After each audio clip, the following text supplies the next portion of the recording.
I promise you that if every person here leaves and does proper LinkedIn content 3 times a day, that they would see miraculous results for their business a year later. Attention is the #1 asset. What is universally true for everyone in this room, regardless of where you are on the journey within this industry, is that the far majority of individuals, humans here, and companies are not taking advantage of what's happening in LinkedIn right now.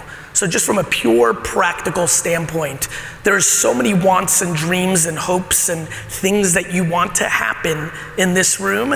And one of the most significant opportunities to make that thing happen is actually knowing how to make content for LinkedIn and actually posting it and actually reaping the benefits of it. LinkedIn right this second is acting like a social network more similar to what Facebook was in 2013 and 14, and the land grab for B2B companies and B2B2C companies that I've watched over the last 2 years grow and explode. And really, I won't use the word exploit, but just so everybody understands, no ads, just taking advantage of best practices to create organic reach is disproportionately the underpriced attention, the underutilized move of this collective room.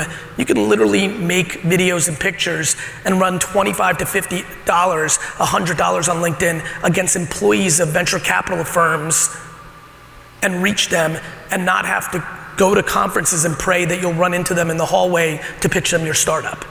So that leads me to the next C that I'm gonna talk about, which is massive in this room in my opinion, especially for the people that continue to slow their roll on incorporating new tech within their organizations, really the writers in the room, is this concept of complacency.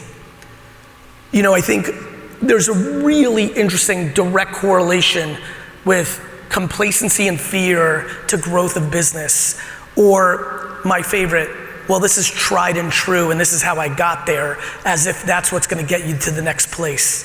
And when I analyzed this industry, and I have clients in it, I run a 2,000 person marketing agency called VaynerMedia, and we work with some of the biggest brands in the world to do their marketing, both on the media and the creative side. So we've had plenty of pitches for the brands in this room. I spend a lot of time pretty much analyzing business and attention 24/7. And so when I think about this, actually, I'm gonna jump all the way back to my opening question with the hands. I was born in the Soviet Union. I came to the US when I was 3. And one of the ways that my dad started his American dream was getting a bunch of side jobs. One of them was to be a stock boy in a liquor store. I lived in a studio apartment half the size of this stage in Queens with 7 family members when we first got to America. My dad got a job as a stock boy in a liquor store in New Jersey. He eventually became the manager of that store, and that's where his journey began. My entrepreneurial journey began in Edison, New Jersey, where when I was 6, I started a 6 lemonade stand franchise. Really. How many people here, I see there's some youngsters in here, but there's some people my age here. You guys remember Big Wheels before you'd get an actual bike? I used to ride my Big Wheels to the 5 lemonade stands I had where I tricked my friends to stand there all day and collect the money. And at the end of the day, I would literally ride my Big Wheels to pick up the cash like I was Tony Soprano. And that was my first business. But what I was doing while they were manning and womaning the lemonade stands was I was making signs and trying to figure out where to put the signs on what streets and what trees so that people would come and buy my lemonade. And from the age of 6, when I did that, to the second I stand in front of you right now at 47, for the last 41 years, all I've really done was try to understand where attention is and try to understand what to say in it. If you understand that, you'll understand the rest of my story, which is at 14, I was making $2,000, $3,000 a weekend selling baseball cards in the malls of New Jersey. And I don't know about you, I know there's a lot of salespeople and business people here, but when you're 14, and you're 14 in 1989, pre-internet, and you have $10,000 in cash under your bed, and you're not selling weed, you're fucking awesome. So So I was crushing it. Thank you. I was crushing it. I was feeling good.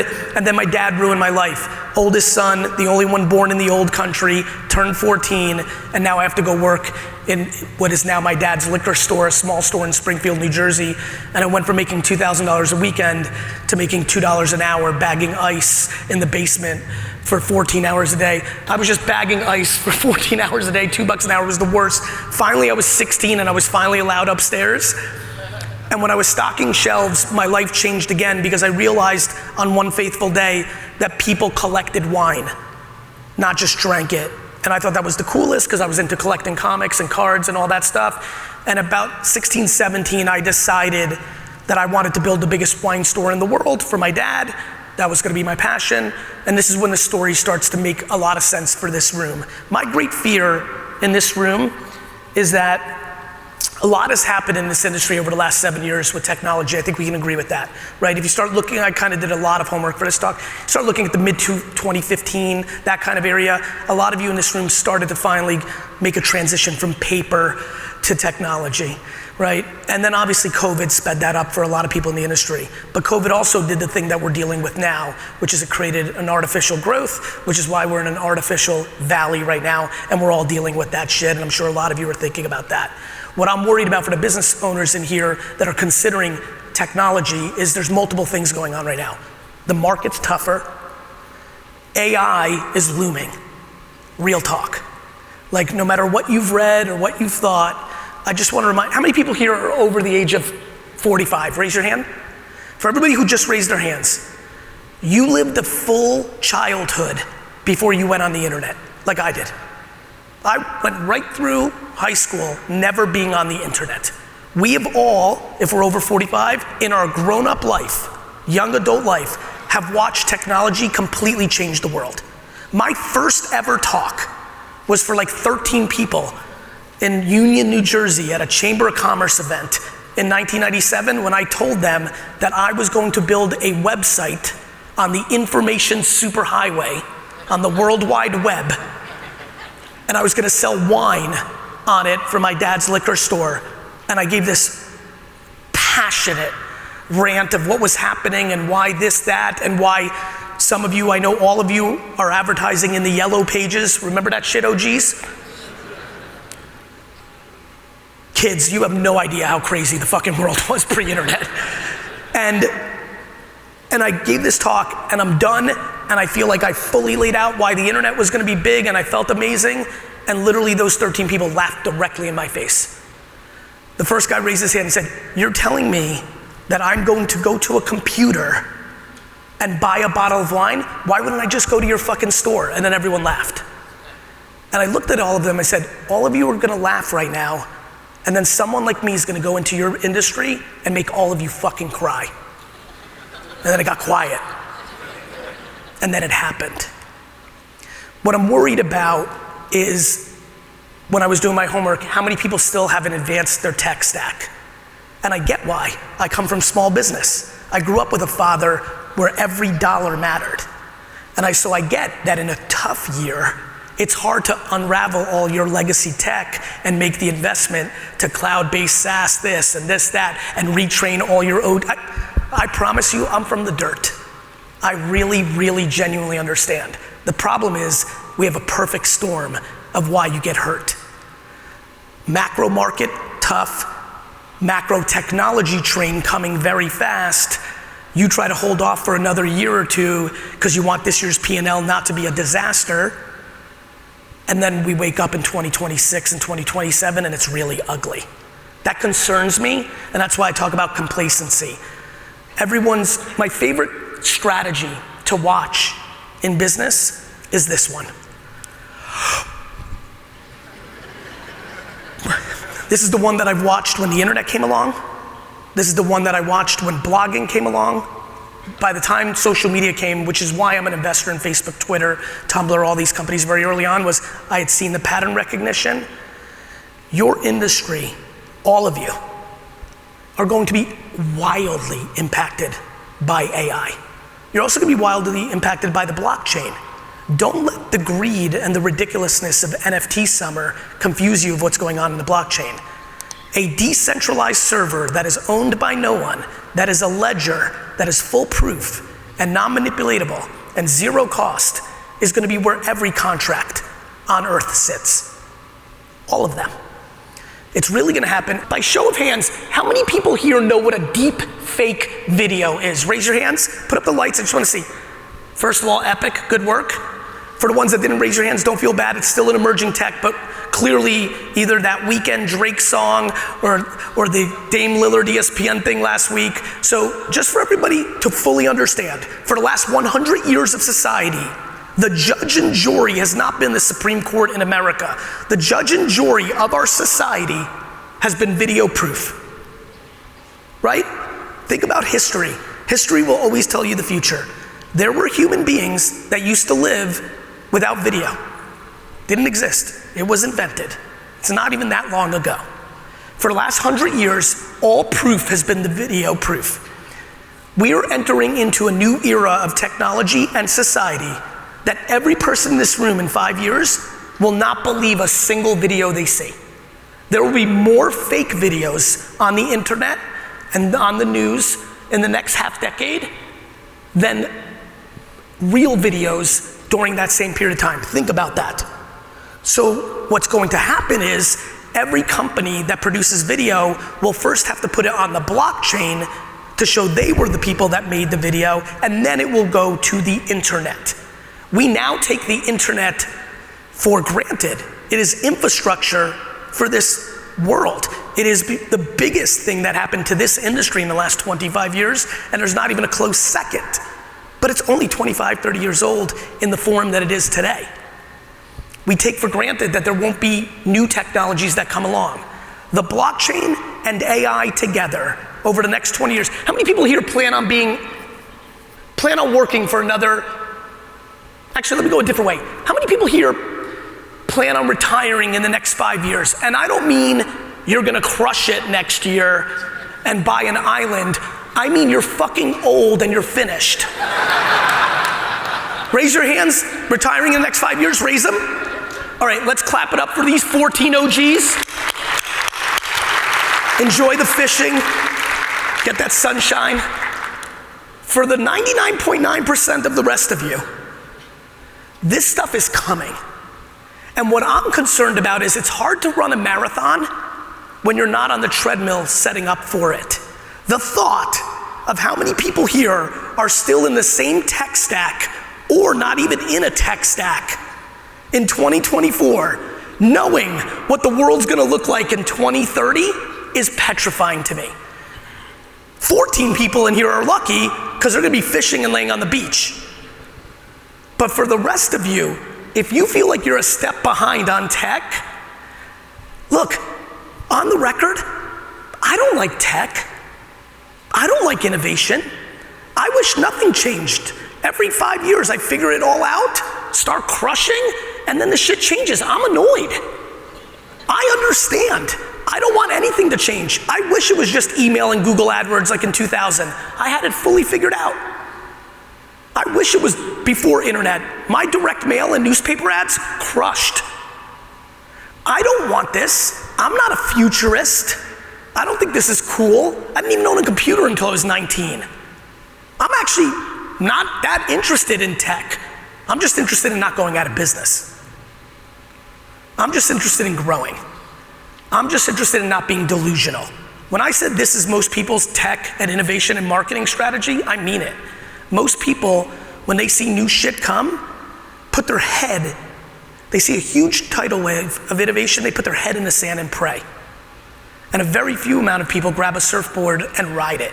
There are people in this room that, if they understand what I'm talking about, have the ability of correcting the fact that they've been behind in their competitive set for the last 10 or 15 years, and they can leapfrog everyone if they were willing to put in the 50 hours of research on actually learning what's happening in AI, blockchain, and this is results tomorrow, LinkedIn content for your business. You can literally reach everyone, so many people's agendas here today is to do business development, right? You'll listen to my talk, but what you're worried about is what's gonna happen out there and what's gonna happen tonight. That's why you're here. That's the actual business. The fact that I know that scales 365 days a year, if you spend the 5 or 10 hours to do research on how do I make good LinkedIn content. By the way, there's an incredible website that will tell you everything you should do. I know some of you are taking notes. I'll spell out the website for you. G-O-O-G, thank you for doing that. That made my fucking morning. You can literally type in, how do I make LinkedIn content for an insurance SaaS company, enter, and get obnoxious amount of results with best practices. This isn't about, when I talk about this stuff, they're like, Gary, but how do I do it? That's like saying, how do I get into shape? Everybody here knows how to get into shape. It's called stop eating shit and go to the gym. Doing it is hard. I promise you that if every person here leaves and does proper, because there's the right way to do push-ups versus the wrong way, does proper LinkedIn content 3 times a day, that they would see miraculous results for their business a year later. The first 6 months will be terrible. A month in, you'll be like, why did I listen to that fucking guy? It won't happen, because you don't know what you're doing yet. It's like everything. You didn't know how to swim as good as you did later, ride a bike. Your first kiss was a disaster, right? You got better. And so, when I think about this talk, what can I universally talk about? I can universally talk about content. I can't encourage the startups looking for capital, the B2B2C players, the people that are like literally, instead of cold calling or praying or business developing your way into getting to a third party to put your insurance into, right? Like when I check out on a website, do I want to buy that insurance? Those biz dev deals are big, I get it. I know how it works.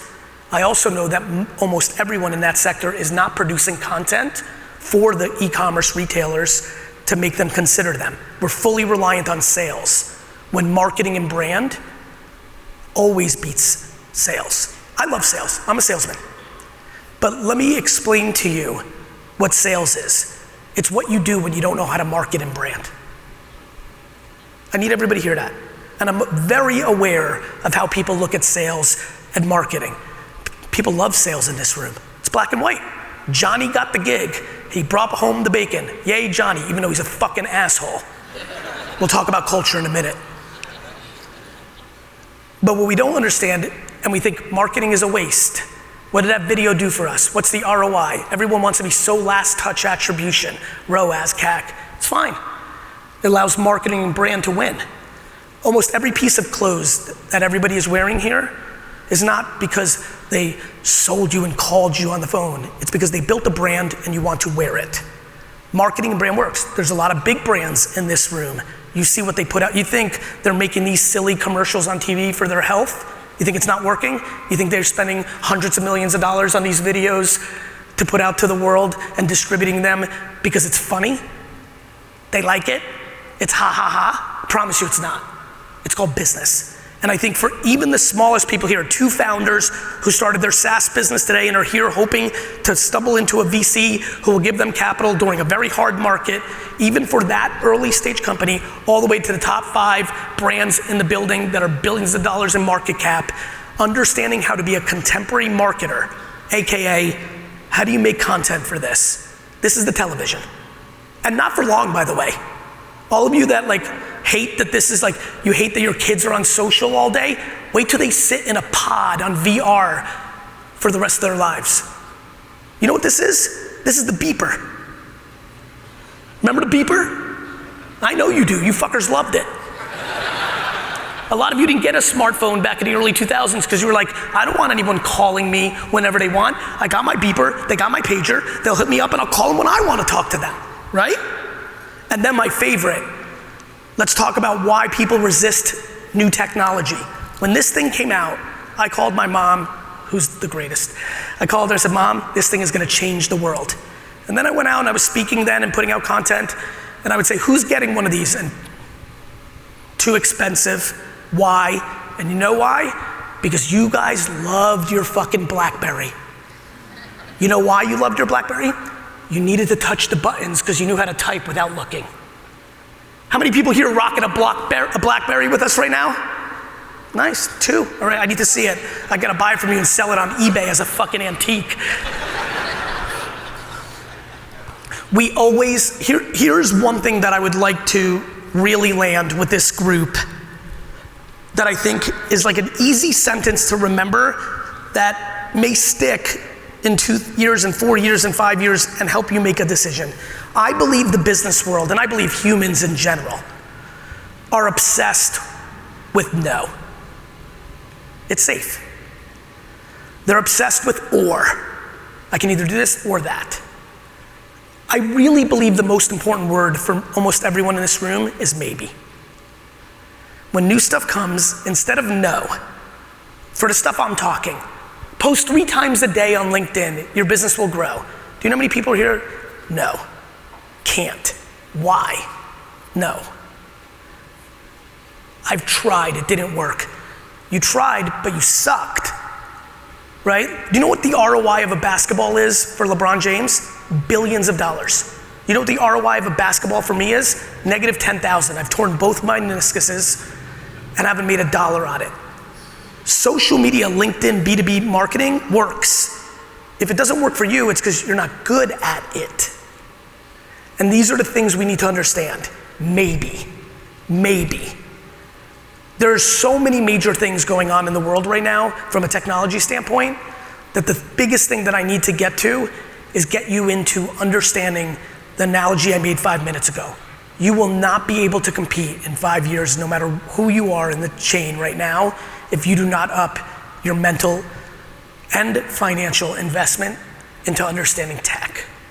It's just the way it is. It's now oxygen. Please, I get it. Legacy, stack, pull out, new, high cost, high anxiety. My dad has had the same POS register system in the liquor store for the last 25 years. I call him every day trying to get him to unwind it. It's holding him back, but he doesn't want to do the capital investment and even more, training the whole staff. It's too painful. It's got a bunch of old dogs. I understand old dogs. I get it. And I don't mean old in age, just stuck in their ways. You could be 27 and you've been doing it for 5 years, since 22, and that's old dogs. So I highly recommend everybody heed the call that I'm making this morning and understand how significant the change is that's coming. I think the things that are practical really fall into the sea of content, which I've touched on, and I'll get back to it in a little bit later. And now I want to talk about one other thing that I think really resonates across the board in this room: culture. So there is an incredible thing going on right now in the world, which is people have options. For a lot of us that grew up in the 80s, 90s, even 2000s, when we were 22, 23, the reason, you know how everyone wants these Gen Zers to take shit jobs? It's because we did. I get it. We didn't have options. We've got to really start talking about culture in our organizations. How many people here are a boss, and whether they're direct reports or they have reports underneath them to their direct reports? How many people here, in essence, manage over 10 people? Raise your hands. Raise it high. Great. This is really important.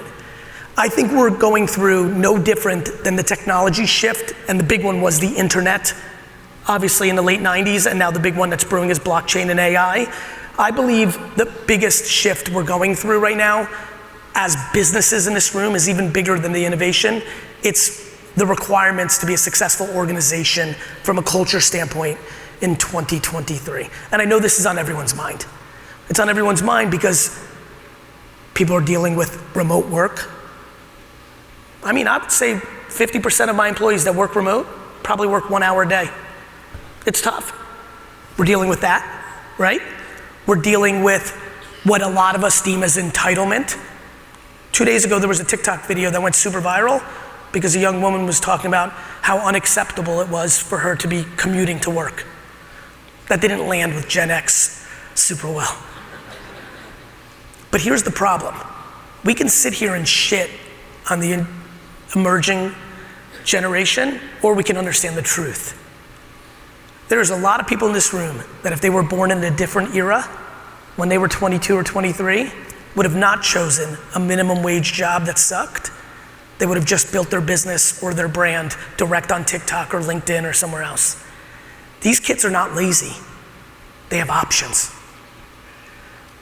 They don't want to make $47,000 a year doing something they hate. They know they can make $47,000 a year selling t-shirts because of 3 viral TikToks. We, not them, need to adjust. We, to build huge organizations, need continuity. People are starting to get other options. There's a lot coming. There are people who are going to be able to write policies in a second that don't even know this industry by pressing one button on AI in 3 years. That's coming. I could be in the insurance business in a week with today's bullshit AI. And I'm saying that obviously a little bit ad lib, but it's not as far off as many people in this room think. Well, my institutional knowledge that I've built my whole life is being commoditized. This is a wild time. And I just highly recommend you take a step back and think about this, not only from a business leader standpoint, but from a parenting standpoint. The world parents and manages and runs governments and companies predominantly weaponizing fear. You wanna know why everyone's anxious? Fear is the currency of our world. We're gonna cancel you or shame you. We're gonna call you bad. You're gonna get fired. Sales teams know those numbers are up there the whole time, right? If you don't hit your number, like, think about how many people here are parents? Raise your hands. Think for a second of the things that come out of your mouth. If you better not, fear. By the way, it works in the short term. It works in the short term. The problem is it doesn't work in the long term. It leads to massive resentment. It leads to underperforming. I am stunned, literally stunned, by how people have not figured out that nice guys finish first. We've been sold a bag of bullshit. For most of the people in this room, the profit and growth in your business is not about the first part of my talk, it's about the second. Yes, do I believe you need better tools? I do. I don't even understand how one could debate it. I know why one isn't doing it, because they don't want to have the financial thing happen this year or next year. The problem is you're digging your hole deeper.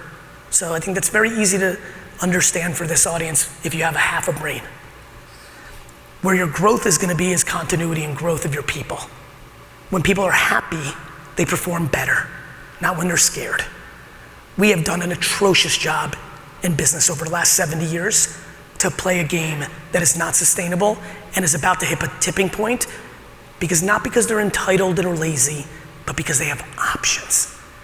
What that dude that made fun of me about buying wine on the internet didn't understand was buying stuff on the internet is a better option than going to the store. Because what I know that you know is we pay for time. Time is money. You know how many people here buy coffee on Postmates and Uber Eats and pay $13 for a coffee to come to their house?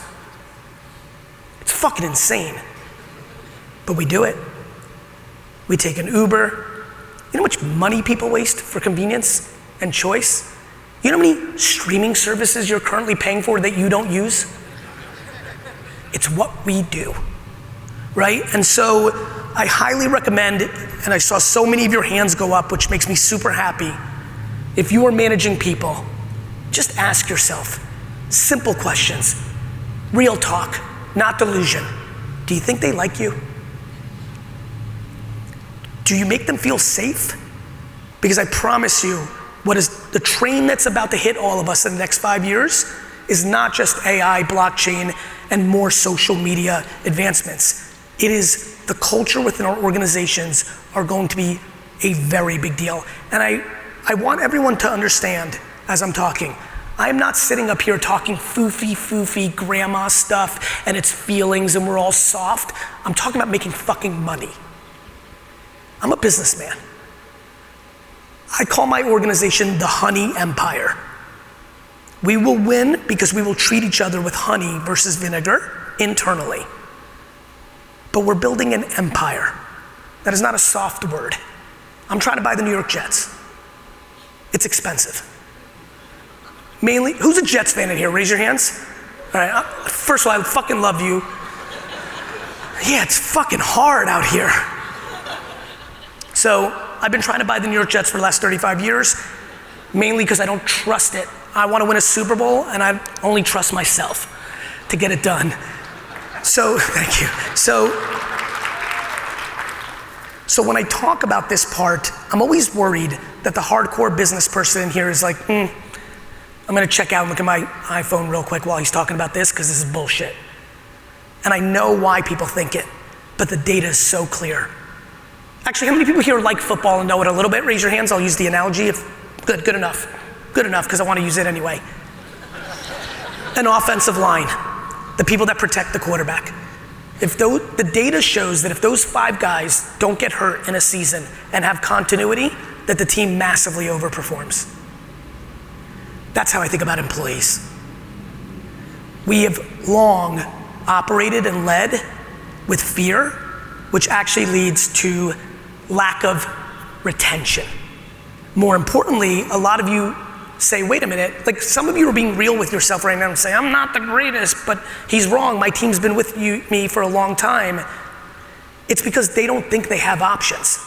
Your team that is willing to take your not niceness is insecure and lacks self-esteem that they can do it somewhere else and are underperforming, and you're getting a 60% version of them right now, and you think you're winning because they're still there.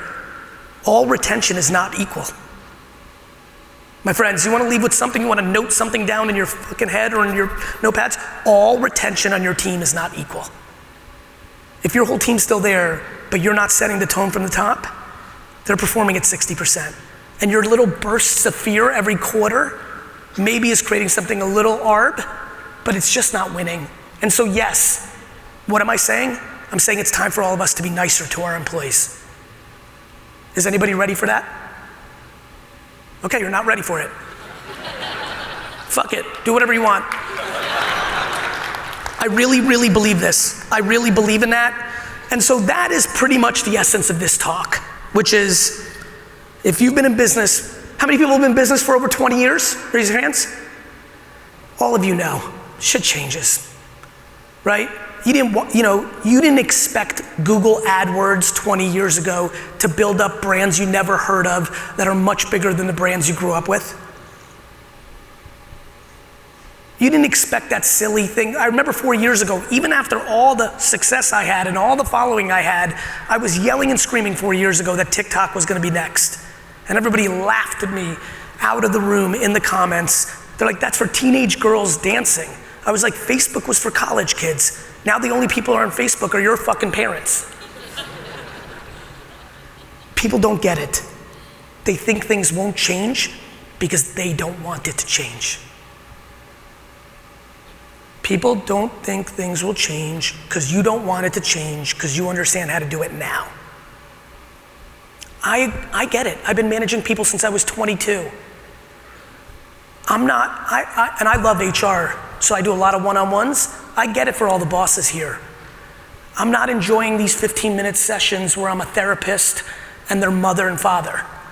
I get it. Entitlement and delusion is not fun.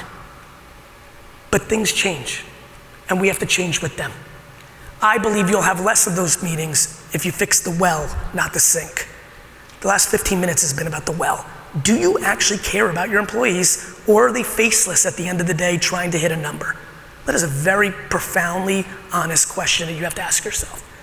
And wherever you sit on that pendulum, because it's not gonna be one or the other, you need to care more. Your caring more will directly impact your wallet.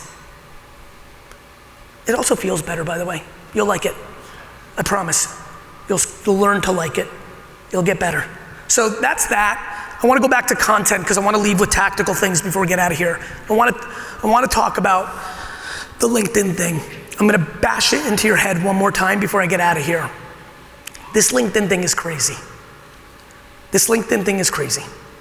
Thinking about the people trying to raise capital, thinking about the people that are trying to get biz dev deals, thinking about all the people that have unlimited salespeople trying to get into organizations and get them to buy. I just couldn't push you harder to understand how big of a deal this is.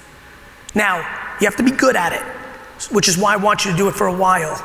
But for anyone here, actually, how many people here are posting every day on LinkedIn for their business? Raise your hand. 11. Good. That's good. I just really want, if I ever get lucky enough to come back here in 2 or 3 years, I just want 70, 80% of this room to raise their hand. I promise you, if you happen to be sitting next to someone who raised their hand and you don't know them, I highly recommend you ask them what's going on. And I have no idea if they're good at it or not, because it is a game of being good at it. But if they're good at it, they will explain and give you a story of a direct correlation of them hiring a good employee from a competitor because of one post, a story of getting a new client because of one post, a story of getting asked to be on a podcast because of one post that then led to business. The world is changing. We all understand that.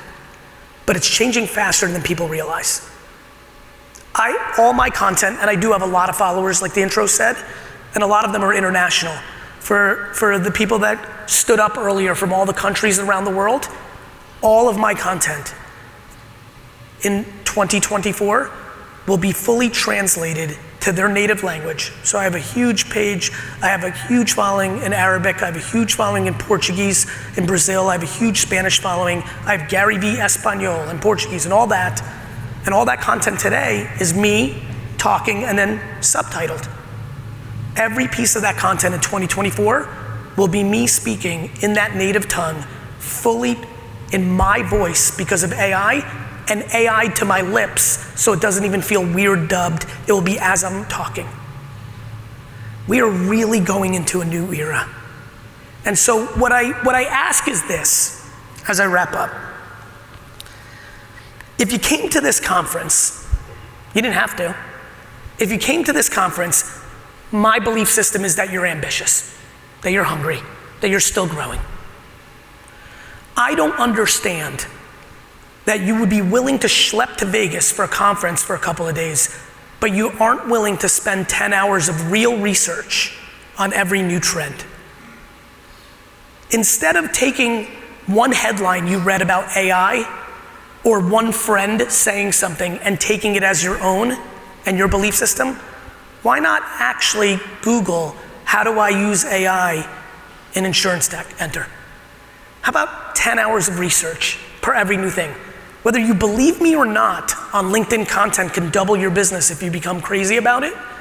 Why not spend 10 hours of research over a week or 2 or 3 in putting in how do I make content that works on LinkedIn, my industry. Again, a lot of you, VCs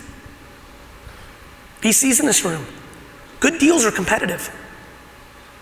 Good deals are competitive. The reason I, for a decade, got access to all the best tech deals in Silicon Valley was because I had a personal brand.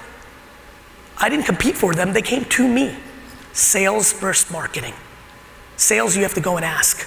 Marketing, it comes to you. Your personal content, and by the way, as I wrap up, not everybody has to do video. This whole notion, yes, video works. Video's a monster, we watch videos, it's what we do. But for the people in here saying, man, I want to do it, but I feel self-conscious on video. 2 things on that. 1, once and for all, can we put this to bed? Anyone here who's not posting because they're worried about judgment of others, strangers and friends, making fun of them, who do you think you are? Somebody leaves a comment saying you're ugly or stupid or wrong. I just really need you to hear this. Forevermore, please remember this. If somebody comes to your profile on social media and takes the time to try to take you down, you shouldn't feel bad for yourself, you should feel bad for them. Do you know what kind of shit life it is to go around the internet and try to make other people hurt because you're so hurt inside? Once and for all, we've left middle school, you're all grown now. Don't let Johnny Pants 97 leaving a negative comment stop you from growing your fucking business. Are you in? Please. Jesus, second point on that. You don't have to do video. Some of you are incredibly talented writers, and in written form, you can get across what you want to the industry much better than you can with gift of gab. Some of you are good with gift of gab, but no matter how much I try to encourage you here, you still are self-conscious visually or things of that nature, then fine. Don't do a video, do audio. Record it on your phone and upload it as just audio with a title. My friends, the battleground for the world is happening out in social media content. For this industry, you have a gift. It's called LinkedIn. LinkedIn, as many of you remember, 15 years ago was a recruiting tool. It was not a social network. You all now know it is a social network. You consume content on it. You need to be part of that conversation. It's how you can easily garner better talent to join your organization. I think it's a huge recruiting tool. And you know this, the industry's going through consolidation right now. So whoever here goes on the offense and has growth next year, you're gonna be able to hire quality people. There's people in this industry looking, but you must not allow the tension of today confuse you. For everyone who is really about that entrepreneur or business life, you actually know this is the time to go on offense. If you look at any growth curve of any business, these are the best times to go on offense when seemingly people are on defense, and they are on defense. Offense comes in a lot of forms. To wrap it up, one, your culture. Like, you wanna win more? Have a 20-minute coffee with employees, all of them, one by one, and actually know them a little bit. You'll be stunned what that will mean for your business. Allocate the time. Two, content. You must make a commitment to this content game. It is a big deal. And three, complacency, meaning eliminate it.